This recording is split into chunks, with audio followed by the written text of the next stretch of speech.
Thank you, everybody, for coming to the Aaron Torres Podcast YouTube page. If you could do me one quick favor, see that little black subscribe button on the bottom of your screen? Go ahead, hit that little black subscribe button. Really does help this channel grow, my audience grow, and I appreciate it more than you know.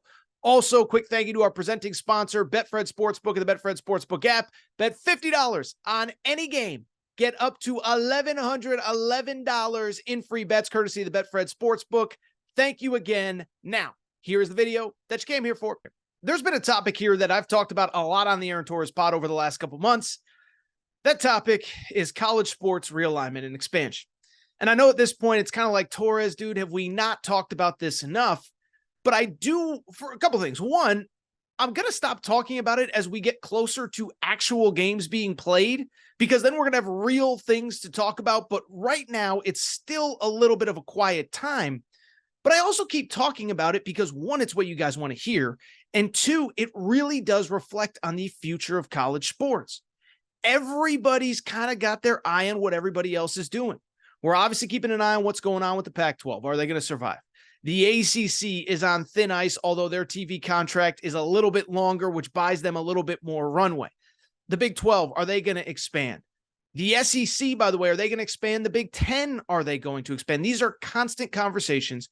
And so when there's relevant things that happen, I do want to discuss it here on this show because it is the future of college sports.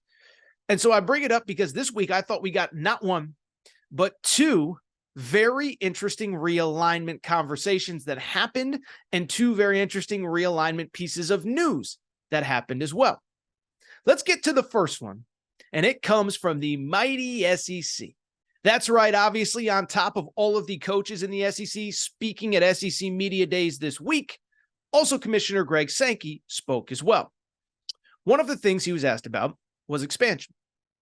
And I do think there's this belief that SEC, the SEC and SEC football, it's kind of just like the old British Empire. Remember the British Empire you learned about in history class? They used to say the sun never sets on the British Empire. In other words, like anywhere that the sun is shining, it is shining down on something owned by the British. And I think that's how we think of SEC football and SEC conference expansion. Is like, if they want something, they're just going to go take it. And there's nothing the other teams, the other schools can do about it, because that's what they did with Texas A&M and Missouri a decade ago. And it's obviously what they did with Texas and Oklahoma just a few short years ago. At the same time, though, Greg Sankey was asked about expansion, and he actually gave a very interesting answer that I think caught a lot of people off guard. And I'll be blunt, I think a lot of people just think he's full of nonsense. But as I dug into it and I thought about it, I don't think he's lying at all. But let's start with Greg Sankey's quote about expansion. He's got a couple quips in here too. Let's see if you catch him. He starts by saying, expansion has not been a topic in the Southeastern Conference other than providing updates. So we're very attentive to what's happening around us, whether those are from all of your fine investigative writings or maybe opinions, and then focusing our growth to 16 because it's an enormous task. He continued, do I think it's done? People will say that I get to decide that. But right now, it appears others are going to decide that before we have to make any decisions. My view is that we know who we are right now. We're comfortable as a league at 16. We're focused on our growth to 16. We've restored rivalries. We're geographically contiguous with the right kind of philosophical alignment, and we can stay at that level of super conference. So a couple things. Greg Sankey, if you listen to what he says, he's actually kind of a funny guy. So first of all, he pokes at the media that is available in Nashville this week. He kind of says, yeah, we're just kind of following it based on what all you smart journalists are writing about. Then I also love the fact that he kind of essentially refers to himself in the third person. People say, I will get to decide that. Right now, it appears as others are going to get to decide it as well. He continues. He used a little legalese at the end, but he also said, hey, we're happy at 16. We're a super conference. But the part of that I want to focus on, because I think it is actually very important, is the part that I just referenced a minute ago. When he said, do I think it's done? People will say I get to decide. Right now, it appears others are going to decide that before we have to make any decisions. And so when a lot of people saw that on Monday afternoon, I think the reaction was immediately, oh, Sankey's full of you-know-what. He's filibustering. He's making stuff up. Everybody knows that if he wants somebody, he's going to go get him. Well, I actually think, listen, I think all of these administrators at the college level are pseudo politicians. I think you got to be careful listening to too much of what any of them say. But I do think in this specific case, I don't think he's lying. And I do think that right now, he really has no say in if the SEC is going to expand. It comes down to other people. What do I mean by that? Well, I think at this point, listen, the SEC, as he said, it's a super conference. I would argue outside of a couple brands, USC, Ohio State, Michigan, whatever, most of the biggest brands right now in college sports are in the SEC. And so I think he's obviously happy at 16. As he mentioned, all of the states are contiguous, meaning touching each other. And so I don't think he's in a rush to expand for the sake of expansion. And right now, I believe that there's only two scenarios in which he'll expand. And to be blunt, he, as he said, doesn't have control in either one. The first one, the SEC will expand if Notre Dame becomes available. And to be blunt, I don't think Notre Dame is going to become available. And I know there's a lot of SEC fans that want to make fun of Notre Dame and they can't compete here and they can't do this and they can't do that. Notre Dame is a cash cow monster. And whether it's the Big Ten, whether it's the SEC, whether it's somebody else, if Notre Dame says, we want to come to your conference, they're rolling out the red carpet, and that includes the SEC. Now, I don't think that's going to happen for obviously a number of different reasons. Notre Dame's been independent in football forever. I think if they have their druthers, they will continue to remain independent. But it is kind of worth monitoring because, again, we talked about it last summer. Notre Dame now is in the middle of a TV negotiation with NBC. Keep in mind, SEC schools and Big Ten schools are essentially going to be getting paid like $75, $80 million a year when their TV contracts really kind of hit full swing. And so for Notre Dame, they have to make sure that with their next TV deal, if it is with NBC, that they don't fall too far behind in money. Now, I do think there's a scenario where they take a little bit less to stay independent, but it's got to be less while still being competitive, and that is where it'll get interesting. Right now, I believe the intention is to stay with NBC. Their TV contract runs out not this coming year, but the following one, so the fall of 2025. And so I only bring it up because I do think Notre Dame wants to stay with NBC, and I do think they're going to stay with NBC. Did you see who the new Notre Dame AD is going to be when their current AD, Jack Swarbrick, retires?